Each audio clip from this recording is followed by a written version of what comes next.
So when I first became an atheist, my wife and I were on the road together before I was making a living doing comedy and she was making a living doing writing. We were just like struggling artists.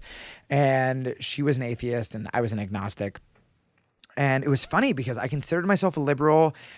My stand-up, I talked about gay rights. I even made fun of religion. And I met my wife, and everyone I knew was agnostic.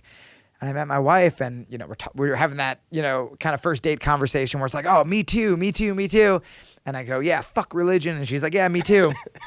And then she goes, I'm an atheist. And I swear to God, as someone who was at the time bashing religion on stage, in my head, I go, but you're going to go to hell. Really? Yeah, because I was so brainwashed. Even though I was an agnostic and I was saying fuck religion, there was still part of me that I'm like, but an atheist? Like, that's too far. And so we went on the road and we get to Niagara Falls, which is interesting enough because we're in Buffalo right now.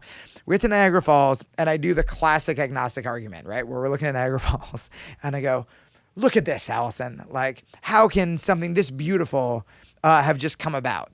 And you know what she did? She told me this is how Niagara Falls was created. And I go, oh, fuck, right. Yeah, she knew the answer right there? It just took me over to the fucking little thing. Okay. And I was like, I didn't know you had a geologist with you. And I was like, oh, right. Yeah. Awesome. And I was like, oh my God, that's amazing. And that was on the Niagara Falls. That's where I became an atheist. And suddenly I became like a kid when we were on the road where I was like, how was that mountain created? Like, it was just like an idiot. I was just like a slow child. But like she was explaining to me and I'm like, that's awesome. That's like more magical than thinking there was a God.